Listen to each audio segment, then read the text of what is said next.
পুজো মানে তো ঢাকের বলে মনটা দোলে, পুজো মানে যেন তোমায় আমায় মিলে। পুজোর কদিন তুমি আসবে বলে তাই, তোমায় দেখে যেন সবটা ভুলে যাই। পুজো মানে আলোর মালায় সকালটা স্বপ্নের, একটু চাওয়া অনেক পাওয়ায় সবটাই কাছের। পুজোর কদিন লিস্ট ধরে ধরে ঠাকুর দেখার ভিড়, রোল ফুচকা পায়ে ব্যথায় হাঁটাটা একটু ধীর। তবে উৎসব প্রেমীদের কাছে পায়ের ব্যথা, ভিড় বা বৃষ্টির ভয় এসব তো নস্যি। পায়ে পায়ে সবাই মণ্ডপে, ষষ্ঠীর সন্ধে জমজমাট।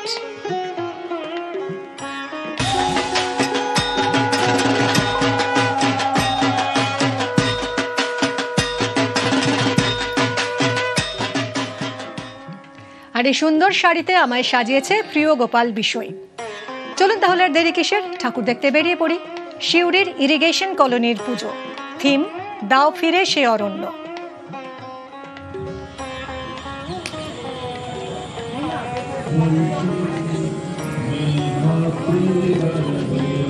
ওদেরকে সামনে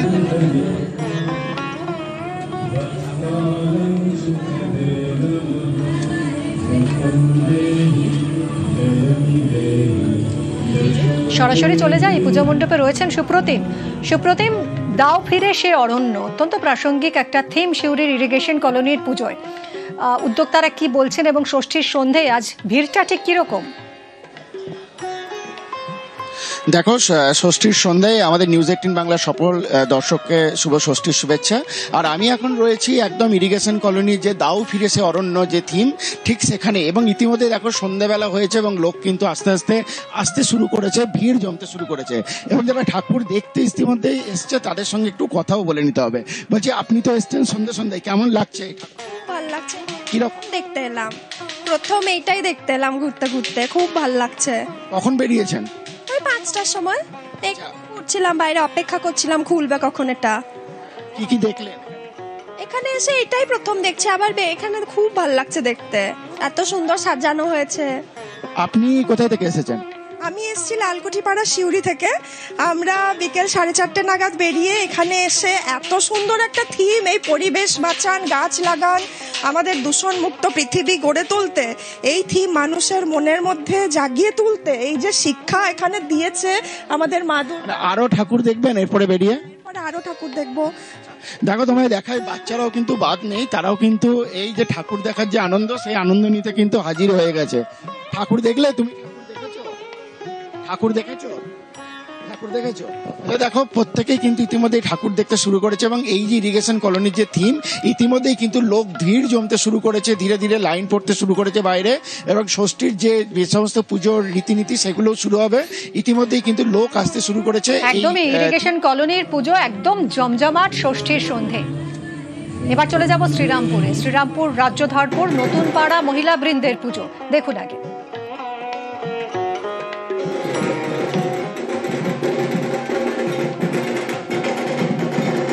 সরাসরি চলে যাব, রানা রয়েছে আমাদের সঙ্গে। রানা, এবছর তৃতীয় বর্ষ, কি থিম, কিভাবে সেজে উঠেছে এখানকার পুজো? হ্যাঁ দেখো মিমি, এই শ্রীরামপুর রাজ্যধরপুর যে মহিলা বৃন্দের পুজো তৃতীয় বর্ষে পদার্পণ করলো। এদের থিম হচ্ছে জমিদার বাড়িতে মা রানীর বেশে এলে। যেখানে তুমি দেখতে পাচ্ছ শুধু জমিদার বাড়ি পুজো মণ্ডপ না, পুজো মণ্ডপের প্রাঙ্গণে বিভিন্ন স্টল করা হয়েছে। পিংলা থেকে পটশিল্পীরা এসেছে, পুতুল নাচের আসর বসেছে। পাশাপাশি ষষ্ঠীর সন্ধে আর সময় নষ্ট করব না, তোমার মহিলারাই কিন্তু নাচতে শুরু করেছে পুজো মণ্ডপের প্রাঙ্গণে। 8 থেকে 80 তুমি দেখে নাও।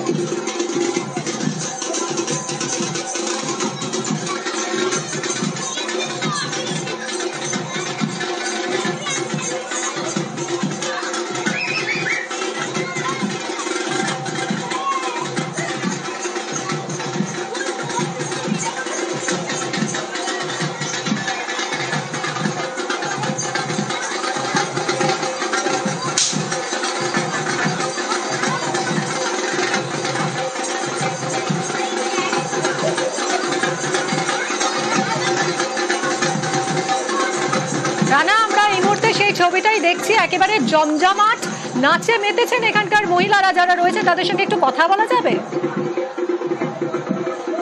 একদমই তাই, আমি কথাও বলে নিচ্ছি একটু।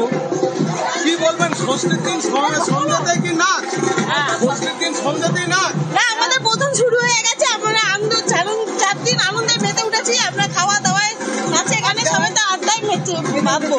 আমাদের শুরু হয়ে গেছে 4 দিনই নাচ করুন। একদম একদম একদম 4 দিনই নাচ। তাহলে ঠাকুর দেখতে যাবেন কখন? আমাদের এখানেই সব আনন্দ। এখানে 4 দিন আমাদের খাওয়া দাওয়া নাচ আনন্দ। এটা আমাদের 3য় বর্ষের পুজো, আর আমরা মহিলারাই এই পুজোটা করে থাকি। খাওয়া দাওয়া কি করবেন? পুজোর 4 দিন শুধু নেচেই যাবেন? না, খাওয়া দাওয়া নাচবো, সব পুরো আনন্দ করবো আমরা। সঙ্গে কি দাদাদের সঙ্গে নেবেন? না না না, দাদারা তো আছেই আমাদের সঙ্গে। অর্থাৎ এই নাচ গান চলবে এখন কয়েকটা দিন, একদম ঠাসা প্ল্যান প্রোগ্রাম রয়েছে। শ্রীরামপুরের ছবি তো দেখলাম, চলুন এবার একটু উত্তরের দিকে রওনা দেওয়া যাক। শিলিগুড়ির বিধাননগর আনারস ব্যবসায়ী সমিতির পুজো, দেখছেন সেই পুজো মণ্ডপ। 38তম বর্ষের পুজো আনারস ব্যবসায়ী সমিতির। বিশ্বজিৎ রয়েছে আমার সঙ্গে সরাসরি। বিশ্বজিৎ, আমাদের একটু প্যান্ডেল ঠাকুর দেখাও। একেবারে এই ষষ্ঠীর সন্ধ্যায় কার্যত কিন্তু ধীরে ধীরে মণ্ডপ তুমি দেখতেই পাচ্ছ পুরোপুরি পরিবেশ বান্ধব একেবারে সামগ্রী দিয়ে এই মণ্ডপ সজ্জা করেছেন উদ্যোক্তারা। বাঁশ মাটির বিভিন্ন জিনিসপত্র তা কিন্তু রয়েছে, এবং ষষ্ঠীর সন্ধ্যায় ধীরে ধীরে দেখা যাচ্ছে যে দর্শনার্থীরাও কিন্তু আসছে মা দুর্গাকে দেখতে। ইতিমধ্যে বিভিন্ন দর্শনার্থীরা তারা কিন্তু অধীর আগ্রহে করছেন, কেউ সেলফি তুলছেন, কেউ ফটো তুলছেন, এবং কিছু দর্শনার্থী রয়েছে আমার সামনেই, তাদের সঙ্গে কথা বলবো। যদি কতগুলো পুজো দেখা হলো, কি বলবেন, কেমন লাগছে এই মণ্ডপে? हम 3-4 पूजा देखे हैं, सभी पूजा अच्छा है, सुंदर। ये इको फ्रेंडली है, सारा बम्बू वगैरह से बनाया हुआ है, और जो कुछ भी है सब इको फ्रेंडली है। बहुत बढ़िया मंडप है। आपने कितना देखा पूजा अभी तक? नहीं पता। और क्या क्या आज खाने का क्या क्या प्लान है? बता दो, बोलो। नहीं पता। এবং একেবারেই বাচ্চা থেকে শুরু করে বয়স্ক তারাও কিন্তু এই পুজো মণ্ডপে আসছে। ধীরে ধীরে ভিড় বাড়ছে, যতই সন্ধ্যা হবে ভিড় কিন্তু বাড়বে। তোমাকে যদি ছবিটা দেখায়, চারিদিকে কিন্তু একেবারে উজ্জ্বল ছবি, বিভিন্ন দর্শনার্থীরা তারা কিন্তু ধীরে ধীরে আসছেন এবং এখানে মণ্ডপ সজ্জা করছেন। দেখতেই পাবে মণ্ডপের চারিদিক কিন্তু একেবারে পরিবেশ বান্ধব সামগ্রী, মাটির জিনিসপত্র থেকে শুরু করে একাধিক বাঁশের জিনিসপত্র তা কিন্তু করেছেন এখানকার উদ্যোক্তারা। তাদের যেটা দাবি যে পরিবেশের যে অবস্থা, তাদের কিন্তু পরিবেশ বান্ধব সামগ্রী হচ্ছে এখন গুরুত্বপূর্ণ। সেদিক থেকে তাকিয়ে ইতিমধ্যে এই মণ্ডপ সজ্জা কিন্তু কার্যত আকৃষ্ট করেছে যারা দর্শনার্থী তাদেরকে। ভিড় যত বাড়বে ততই কিন্তু দর্শকদের আসন তাও কিন্তু বাড়বে। ইতিমধ্যে উদ্যোক্তারা কিন্তু তাকিয়ে রয়েছেন। কার্যত তুমি জানো যে উত্তরবঙ্গে আবহাওয়া যথেষ্ট ঝলমলে, সেই আবহাওয়া কার্যত তাদের মনকে কিন্তু প্রবল দৃঢ় করছে, কারণ দক্ষিণে যে আকাশ ভ্রুকুটি সেদিকে কিন্তু উত্তরবঙ্গ যথেষ্ট ভালো, এবং সেই দিকটাই কিন্তু কার্যত তাদের মনোবল তৈরি করছে যে কষ্ট করে তারা গত 3 মাস ধরে এই মণ্ডপ সজ্জাকে করেছিলেন, তাতে কিন্তু দর্শনার্থীদের ভিড় বাড়বে। ষষ্ঠী সপ্তমী অষ্টমী নবমীর পর কিন্তু আরও যে ভিড় বাড়বে তা কিন্তু অবশ্যই দেখা যায়। ভিতরের ছবিটা তুমি দেখো, ধীরে ধীরে কিন্তু যারা দর্শনার্থী তারা কিন্তু আসছে, এবং মায়ের যে মূর্তি তাও কিন্তু একবারে সাবেকিয়ানার ছোঁয়া, তা কিন্তু তোমাকে আমি দেখাবো। একবারে মণ্ডপ সজ্জায় বাচ্চা থেকে শুরু করে বেশ কিছু যারা তারাও কিন্তু দেখছে যে মাটির বেশ কিছু জিনিসপত্র সব কিন্তু রয়েছেন। দাদা, কতগুলো পুজো দেখা হয়েছে, বাচ্চাকে নিয়ে ঘুরতে পেরেছেন, কেমন লাগছে? এ পর্যন্ত 5-7টা দেখা হয়েছে বিধাননগরে, ভালো লেগেছে। খাওয়া দাওয়া কি হবে আজ? আজ বাইরেই খাওয়া দাওয়া হবে। কেমন তাহলে পুজো দিনগুলো কেমন কাটছে? ভালো। একদমই বোঝাই যাচ্ছে পুজোর কয়েকদিন নো রান্না বান্না, বাইরে খাওয়া দাওয়া, উৎসবের আনন্দে মেতে ওঠা।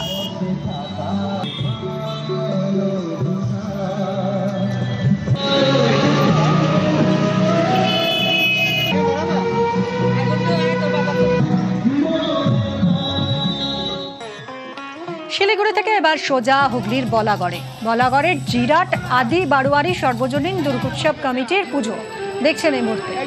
75তম বর্ষে তাদের ভাবনা। লন্ডনের স্বামীনারায়ণ মন্দিরের আদলে তৈরি হয়েছে এই মন্দির।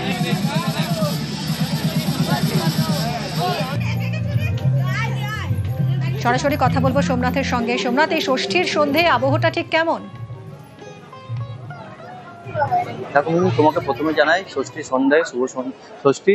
এই যে সকাল থেকে যেমন ভিড় ছিল এই আদে বারোয়ারি এবং জিরাটে যেমন বড় বড় অনেকবারই মণ্ডপ পুজো হয়, বারোয়ারি পুজো হয়, তেমনই এই জিরাটের আদি বারোয়ারি অনেক পুরনো। প্রথম এই জিরাটে আদি বারোয়ারি প্রথম পুজো হয় এখানে এই যে এবারে তুলে ধরতে চেয়েছে লন্ডনের স্বামীনারায়ণ মন্দির, কিন্তু দেখো তোমাকে প্রতিমা দেখাতে চাইবো, যে প্রতিমা এখানকার যে দেখা যায় যেখানে ডান দিকে অন্যান্য বারোয়ারিতে যেমন দেখা যায় ডান দিকে গণেশ লক্ষ্মী থাকে, এখানে দেখা যাচ্ছে যে এদের উল্টো অন্য বারোয়ারির থেকে এই বারোয়ারি অন্য চিন্তাধারা এবং কেন চিন্তাধারা, এবং দর্শনার্থী যারা রয়েছে তাদের কাছ থেকে চেষ্টা করব যে কেমন লাগছে। হ্যাঁ আমার খুবই ভালো লেগেছে। আমি কল্যাণী থেকে এখানে এসেছি জিরাটে ঠাকুর দেখতে, তো খুব ভালো লেগেছে। একদম মানে রাজবাড়ির মতো ফিল আসছে যখন ঢুকলাম, এন্ট্রি নিলাম, এবং খুব ভালো, খুব সুন্দর। মানে আমি যে এত থাকি করে এসেছি মনে হচ্ছে একদম স্যাটিসফাইড একদম। কি প্ল্যান রয়েছে আজকে, কি প্ল্যান রয়েছে আজকে এই যে মন্ডপে প্ল্যান আছে? অনেক ভালো লাগছে। হ্যাঁ অনেক ভালো লাগছে, আরো দেখেছি অনেক কটা ঠাকুর। দেখো আরো দর্শনার্থী যারা রয়েছে তাদের কাছ থেকে জানার চেষ্টা করব যে কেমন লাগছে, মণ্ডপটা কেমন লাগছে। খুব ভালো লাগছে, মানে এখানে এসে তো মানে এত লোকজনের খুব ভালো লাগছে। অন্য মণ্ডপের থেকে এটা তো যে দুর্গা মা রয়েছে, দুর্গা মা, তারপর লক্ষ্মী নারায়ণ, লক্ষ্মী গণেশ, এরা উল্টো দিকে রয়েছে। এটা একটু এরকম দেখা হয় না অন্য প্যান্ডেলে, এটা একটু অন্যরকম লাগছে। অন্যরকম একটু লাগছে। জিরাট আদি বারোয়ারি সর্বজনীনের পুজো মণ্ডপ দেখে খুশি দর্শকরা। এখান থেকে সরাসরি চলে যাব ওল্ড দীঘা সর্বজনীন দুর্গা ও লক্ষ্মী পুজো কমিটির পুজোয়। এবার ৭৯তম বর্ষ এদের মায়াপুরের ইস্কন মন্দিরের আদলে তৈরি করা হয়েছে মণ্ডপ। রানার পঙ্কজ রয়েছে আমাদের সঙ্গে সরাসরি। পঙ্কজ, ষষ্ঠীর সন্ধে, বৃষ্টিও আপাতত নেই, ভিড়টা কেমন এই মুহূর্তে? দেখো মিমি, একেবারে সৈকত সরণি দীঘায়, যেখানে পর্যটকদের পাশাপাশি এলাকার মানুষ পুজো মণ্ডপ দেখতে আসে। সেখানে জগন্নাথ মন্দিরের উদ্বোধন হওয়ার পরেই কিন্তু পর্যটকদের যেমন জল নিয়েছে, সেই পর্যটক কিন্তু জগন্নাথ মন্দির পাশাপাশি এখানে দুর্গা মণ্ডপ তৈরি করছে ওল্ড দীঘা সার্বজনীন দুর্গা ও লক্ষ্মী পুজো কমিটি মায়াপুরের ইস্কন মন্দির। সেই ইস্কন মন্দিরের আদলে তারা মণ্ডপ তৈরি করেছেন। এবছর তাদের ৭৯তম বৎসর পদার্পণ করেছে। এই মণ্ডপে কিন্তু যেখানে পর্যটন সহ এলাকার মানুষজন ভিড় করেছে আজকে মহাষষ্ঠী, সেই ষষ্ঠী উপলক্ষেই কি যেখানে দর্শনার্থীরা যেমন ভিড় জমিয়েছে এবং পর্যটকেরাও ভিড় জমিয়েছে। তোমাকে দেখানোর চেষ্টা করবো এই মুহূর্তে কিন্তু যে সমস্ত পর্যটকেরা এসছেন তারা কিন্তু মোবাইল হাতে করে এই যে সুন্দর মুহূর্ত, ওই মায়াপুরের ইস্কন মন্দির যে আদলে তৈরি মণ্ডপ, তারা কিন্তু মণ্ডপে তারা ছবি তুলছেন এবং ক্যামেরা করে বন্দি করছে। আমি সরাসরি যাব, এইখানে আছেন অনেকেই এসছেন। কোথা থেকে এসছেন আপনি? আমাদের বাড়ি দীঘা। এই যে মায়াপুরের ইস্কন মন্দির আদলে মন্দির তৈরি করেছেন, কেমন লাগছে? খুবই ভালো লাগছে, আজ থেকে খুবই ভালো লাগছে। এই মন্দির দেখতে ইস্কনের মন্দিরের আদলে গড়ে উঠেছে ওল্ড দীঘার এই পুজো মণ্ডপ এবং খুশি দর্শকরা। বৃষ্টিও নেই, সুন্দর ষষ্ঠীর সন্ধে, তাই নতুন পোশাকে বেরিয়ে পড়েছেন জমজমাট ষষ্ঠীর সন্ধে।